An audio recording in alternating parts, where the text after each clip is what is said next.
আমার কথা শোনার জন্য আবারও আপনাদের ধন্যবাদ। চিন্ময় দাস প্রভু, ইনি হচ্ছে বাংলাদেশের একজন জঞ্জাল।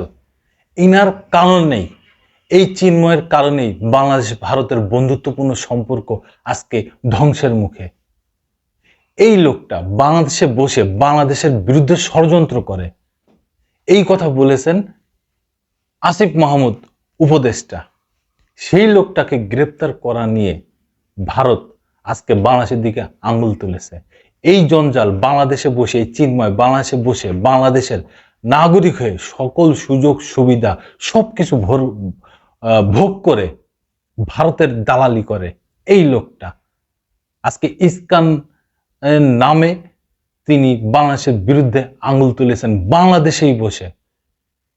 সেই লোকটাকে গ্রেপ্তার করা হয়েছে, যার কারণে ভারত আজকে বাংলাদেশের দিকে আঙুল তুলতেছে। ভারতের পার্লামেন্টে, ভারতের লোকসভায় বাংলাদেশ নিয়ে বিভিন্ন ধরনের আজেবাজে কথা উঠতেছে। এই বিষয়ে যুক্তরাষ্ট্র কি বলেছে একটু শুনি।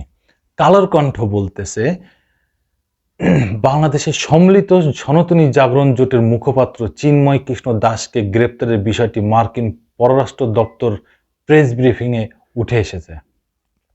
এই দপ্তরের উপমুখপাত্র বেদান্ত প্যাটেল বলেছেন, যারা অপরাধে অভিযুক্ত তাদেরও উপযুক্ত প্রতিনিধিত্ব করতে দিতে হবে এবং মৌলিক স্বাধীনতা ও মানবাধিকার রক্ষা করতে হবে।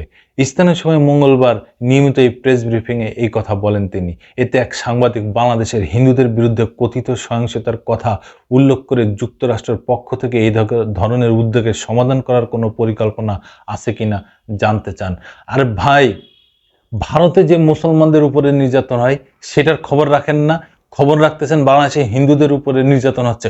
কোথায় হিন্দুদের উপরে নির্যাতন হচ্ছে, কোন জায়গায় হয়েছে, আপনারা তথ্য উপাত্ত প্রমাণ দিয়ে তারপরে দেখান। কলকাতার কয়েকটা ইউটিউবার, কয়েকটা ইউটিউব চ্যানেলে এই যেইভাবে বাংলাদেশ নিয়ে অপপ্রচার করা হচ্ছে, প্রোপাগান্ডা চালানো হচ্ছে, এর বিরুদ্ধে বাংলাদেশ থেকে খুব জোরালো প্রতিবাদ জানানো উচিত। আর আছে আরেকজন বিজেপি নেতা শুভেন্দু, তিনি এক মমতার সাথেই পারেন না, কোনো সময় ভোটেই যেতেন না। তিনি নিজেকে ভাইরাল করার জন্য, নিজেকে বিজেপির প্রধান যে মোদি, সেই তার কাছে একটু নিজের জাহির করার জন্য এই বাংলাদেশ নিয়ে তিনি নানান ধরনের বাজে মন্তব্য, বাজে কথা বলে বেড়াচ্ছেন, মিছিল মিটিং এইসব করে বেড়াচ্ছেন এই শুভেন্দু।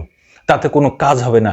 বাংলাদেশের মানুষ সব সময় বাংলাদেশের জন্য জাতীয় প্রশ্নে এক, এইটা মনে রাখতে হবে। ভারতের সবসময় উল্টো পাল্টা কথা, বাংলাদেশের পরে রাজত্ব আপনারা করবেন কেন? বাংলাদেশ স্বাধীন দেশ, টানা 15 বছর বাংলাদেশ হচ্ছে শেখ হাসিনার আমলে সব নিয়ে গেছেন মাগনা, ভারত নিয়ে গেছে সব মাগনা, কিন্তু বাংলাদেশের মানুষ একটা কিছু মাগনা নিয়ে আসেনি। সব যা নিয়ে আসছে সব কিনে নিয়ে আসছে, গাড়ির টাকা দিয়ে কিনে নিয়ে আসছে, কোনো কিছু মাগনা নিয়ে আসেনি।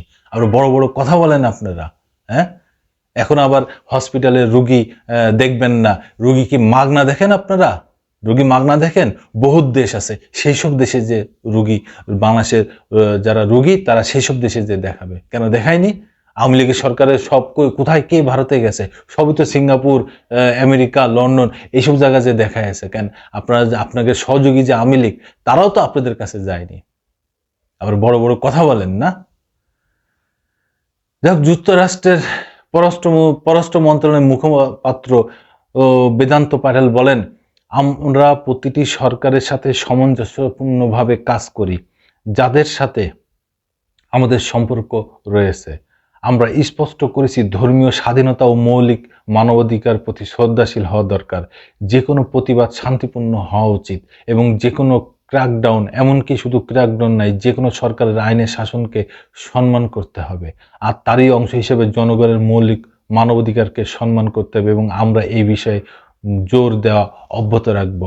ডক্টর মোহাম্মদ ইউনূস, বাংলাদেশের অন্তর্বর্তীকালীন সরকারের প্রধান উপদেষ্টা, তিনি নিজে বলেছেন, আপনারা বাংলাদেশে এসে দেখে যান কোথায় সংখ্যালঘু অত্যাচার হচ্ছে, কোথায় কোন হিন্দুকে অপমান করা হচ্ছে। আপনারা বাংলাদেশে এসে দেখে যান।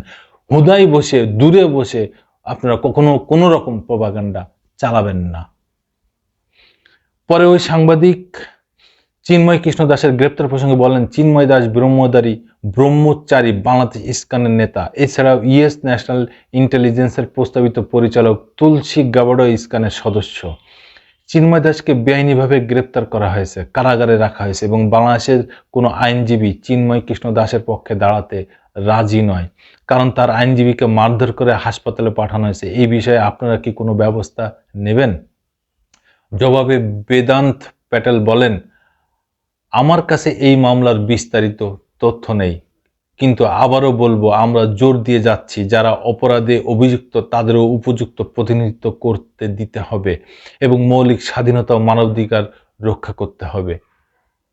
রাষ্ট্রদ্রোহ সহ একাধিক মামলায় 25শে নভেম্বর বিকেলে ঢাকা থেকে চট্টগ্রাম যাওয়ার সময় হযরত শাহজালাল আন্তর্জাতিক বিমানবন্দর থেকে ইস্কনের সাবেক সংগঠক চিন্ময় কৃষ্ণ দাসকে গ্রেপ্তার করে পুলিশের বিশেষায়িত শাখা ডিবি গোয়েন্দা। দেখেন, বাংলাদেশের নাগরিক, বাংলাদেশের আইনে তাকে গ্রেপ্তার করা হয়েছে রাষ্ট্রদ্রোহ মামলায়। কেন এখানে আমেরিকা হস্তক্ষেপ করবে? কেন আপনারা তাকে প্রশ্ন করতেছেন? কি বিষয় আপনাদের? নিশ্চয়ই কোনো খারাপ উদ্দেশ্য আছে আপনাদের, না হলে কেন এইভাবে খুঁচাইতে থাকেন আপনারা? দর্শক শ্রোতা, দর্শক বন্ধুরা, আপনাদের যদি কোনো মতামত থাকে অবশ্যই এই ভিডিওতে আপনারা কমেন্টস করেন, কারণ এই ভিডিও সারা বিশ্বের মানুষ দেখতেছে। আপনাদেরও জানা উচিত, আপনাদেরও কমেন্ট করা উচিত, যে এই কমেন্টসের কারণে সারা বিশ্ব মানুষ দেখুক যে বাংলাদেশে কি হচ্ছে সংখ্যালঘুদের কাছে। তারা দেখুক, জানুক, বুঝুক যে বাংলাদেশে কোনো হিন্দু, কোনো সংখ্যালঘু অত্যাচারিত নয়। মুসলমানও যেমন তার অধিকার বাংলাদেশে, হিন্দুদেরও তেমন অধিকার। অন্যান্য ধর্মের যারা এখানে আছে তাদের সমান অধিকার। ধন্যবাদ। আবার আসবো নতুন কোনো কথা নিয়ে, নতুন কোনো ঘটনা নিয়ে। আমি প্রিন্স।